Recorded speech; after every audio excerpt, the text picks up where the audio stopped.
Bonjour tout le monde.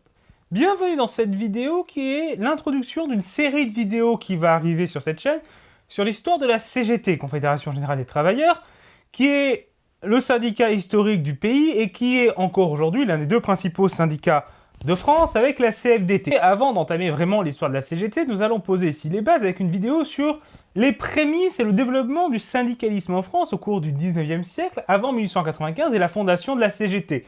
Ce qui fera l'objet de notre prochaine vidéo qui sortira le 23 septembre 2023 pour l'anniversaire du syndicat. Donc là c'est l'introduction et donc vous pourrez revenir du coup le 23 septembre pour la suite. Et il faut voir que le principe d'une organisation sur base professionnelle pour défendre ses intérêts est quelque chose d'ancien, avec les corporations notamment. Cependant, il y a une différence majeure avec les syndicats tels que nous les connaissons, c'est que ces corporations réunissaient l'ensemble des membres d'une profession, que ce soit le patron et le travailleur, l'ouvrier, le salarié. Alors que le syndicat va réunir les salariés face à leur direction. Donc là, c'est une différence majeure. Et il y a en plus une rupture avec la dissolution des corporations avec la loi Le Chapelier. Donc nous, c'est ces évolutions au cours du 19e siècle que nous allons aborder dans cette vidéo.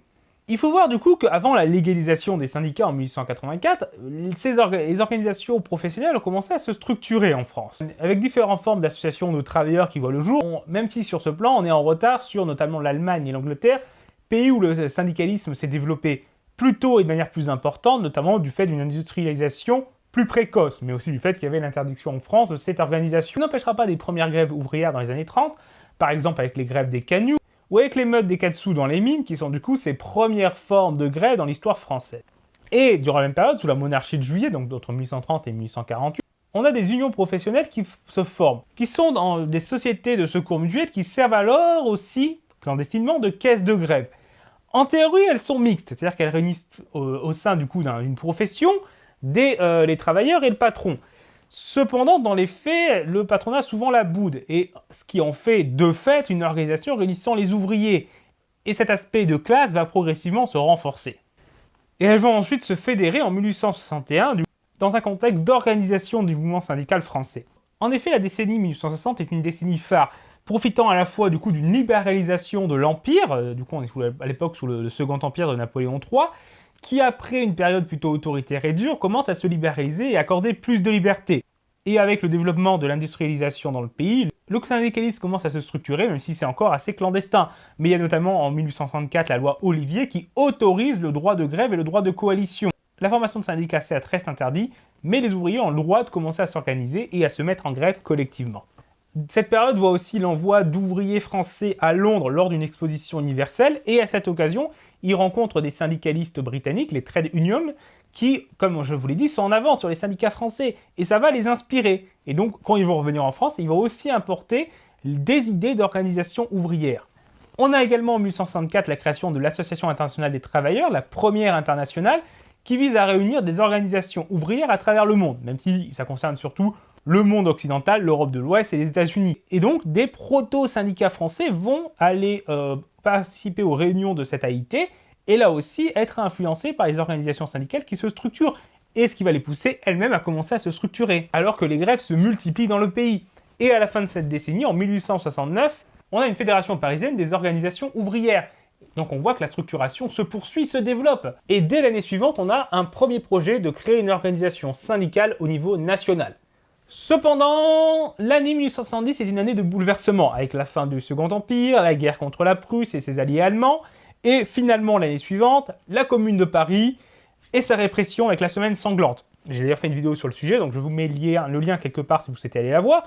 Mais du coup, c'est vrai au moment où la Troisième République se met en place, le mouvement syndical en France avait bien commencé à se structurer. Cependant, il connaît un coup d'arrêt un temps, puisque la répression de la Semaine sanglante a conduit beaucoup de cadre de ces proto-syndicats à la mort, à l'arrestation ou à la déportation.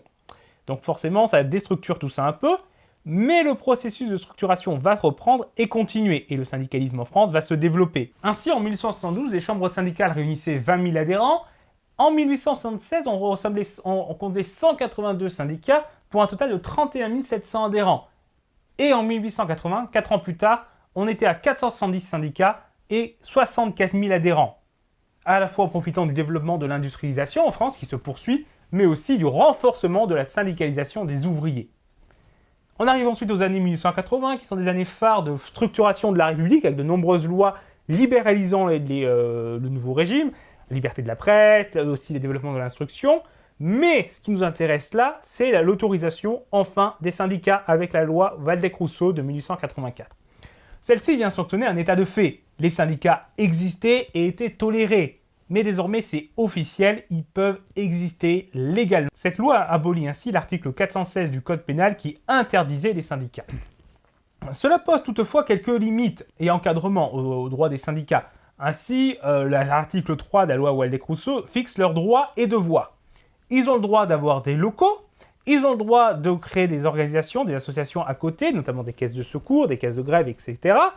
Mais ils ont également le droit d'agir en justice. Cependant, ils doivent se déclarer. Ils doivent avoir des responsables clairement définis et ceux-ci doivent être français et jouir de leurs droits civiques. Et les syndicats peuvent être dissous s'ils ne respectent pas ces règles. Donc on voit, il y a quand même un encadrement, ce n'est pas une liberté totale des syndicats. Mais ça reste une avancée importante, même si certaines organisations syndicales qui s'est déjà créées voient d'un œil méfiant cette loi, considérant que c'est un moyen de les encadrer, de les contrôler, et certains syndicats vont ainsi refuser de s'enregistrer, mais de nombreux syndicats vont se créer officiellement durant les années 1880. Il s'agit alors essentiellement de syndicats corporatistes ou locaux, c'est-à-dire des syndicats qui réunissent une branche professionnelle ou qui organisent localement dans une entreprise les ouvriers. Mais ils vont commencer à se réunir et en 1886 se crée la Fédération nationale des syndicats qui rassemble, pas tous les syndicats du pays, mais qui a vocation à rassembler des syndicats, quelle que soit leur profession et quelle que soit leur localisation dans le pays, au niveau national. Celle-ci est plutôt d'orientation guédiste, c'est-à-dire c'est un courant du socialisme français de Jules Guesde, qui défend l'idée d'un syndicalisme lié aux politiques et même soumis aux politiques. L'action syndicale doit certes défendre des ouvriers, mais aussi défendre des revendications politiques et appuyer l'organisation politique qui défend ces idées-là. Et donc un syndicat inféodé au parti, ce qu'on va retrouver aussi notamment en Allemagne, où le syndicat est lié au SPD, au Parti social-démocrate, mais le syndicalisme français reste encore une fois en retard sur le syndicalisme allemand et anglais, n'aura jamais la même masse d'adhérents que celui-ci. Mais le guédisme, du coup, n'a pas le monopole sur le syndicalisme en France. Déjà, au sein de la FNS, il y a des divisions. On a des courants qui sont opposés à ce guédisme, qui sont pour un syndicat plus autonome ou qui sont plutôt réformistes, là où le guédisme reste révolutionnaire. On a également d'autres organisations syndicales qui n'adhèrent pas à la FNS. Et on a surtout les bourses du travail. Là, c'est une forme d'organisation ouvrière qui apparaît dans les années 1880 et avec une première bourse de travail créée à Paris en 1887, même si le projet existait déjà avant et que c'est une idée ancienne. Il s'agit de réunir au niveau local les ouvriers et de leur donner une structure, un local, un lieu où ils peuvent discuter, agir, disposer de caisses de secours, mais également disposer de bibliothèques ouvrières, de lieux d'instruction. Et donc ces bourses de travail se développent d'abord avec l'appui de municipalités socialistes qui leur fournissent des locaux, mais elles vont progressivement se développer à travers le pays et donc constituer des organisations interprofessionnelles locales pour structurer les syndicats, et donc pas seulement dans une entreprise ou à l'échelle d'une profession au niveau national, mais vraiment à l'échelle d'un territoire. Et ainsi, en 1890, on compte 400 000 adhérents dans les bourses du travail en France. Et en 1892, on va avoir la Fédération nationale des bourses du travail qui va se créer, qui les réunit donc au niveau national. Celles-ci sont plutôt du coup dominées par les courants anarchistes, qui sont, eux, beaucoup plus pour l'indépendance vis-à-vis du syndicat par rapport au parti. Voilà, une totale indépendance et pas de rapport entre syndicat et parti, puisque les partis politiques n'ont pas leur faveur. Et là aussi, c'est du syndicalisme révolutionnaire, comme les guédistes. Mais du coup, avec cette grande différence politique entre eux, avec aussi la différence entre une vision d'une organisation plutôt centraliste dans le cadre des guédistes, là où les anarchistes sont plutôt fédéralistes. Alors certes, il y a une fédération nationale, mais avec une grande autonomie des bourses au niveau local. Donc là aussi, c'est des grandes différences, deux courants révolutionnaires, mais aux antipodes sur le mode d'action et la stratégie. Mais on voit qu'il y a donc deux pôles nationaux qui se sont formés, un plutôt professionnel et guédiste, socialiste, soumis au parti, et l'autre plutôt anarchiste sur le plan local. Mais malgré leurs différences, ces deux pôles vont commencer à travailler ensemble parce qu'il y a une volonté d'union qui apparaît, qui se développe progressivement dans un contexte de forte agitation sociale dans le pays, avec de nombreuses grèves, avec également le 1er mai qui se forme en 1889, il y a première fête des travailleurs, le 1er mai 1889, qui certes a lieu au niveau mondial, mais qui est très suivi en France, qui connaît son succès en France. Donc dans ce contexte-là, l'idée de l'union se forme, se développe, et va pousser les guédistes et les anarchistes et différents autres courants socialistes et même des réformistes à vouloir travailler ensemble. En 1893, ainsi, la FNB appelle à l'union Et en 1894, lors d'un congrès, la FNS, du Confédération nationale des syndicats, décide aussi de choisir l'union et d'organiser un congrès en 1895 pour permettre la formation d'une organisation unitaire syndicale avec les bourses du travail. Lors de ce congrès de 1894, on a quand même un conflit entre les courants unitaires et les guédistes qui, du coup, ne veulent pas s'associer aux bourses du travail, à la FNB, et les guédistes sont mis en minorité.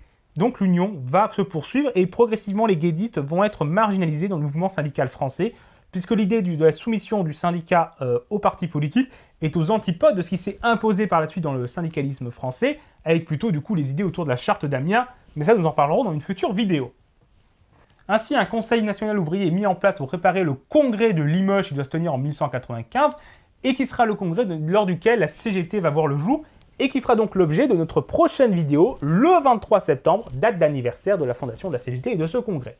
Bref, c'est terminé pour cette vidéo d'introduction. J'espère que ça vous a appris des choses, que ça vous a intéressé, que vous avez pu ainsi mieux comprendre la naissance du syndicalisme en France et comment il s'est structuré et a abouti à s'unir derrière un syndicat majoritairement un syndicat, alors pas unique, puisqu'il y a toujours quand même, malgré la fondation de la CGT, des syndicats à côté, mais un principal syndicat ayant vocation à unir les ouvriers à travers le pays.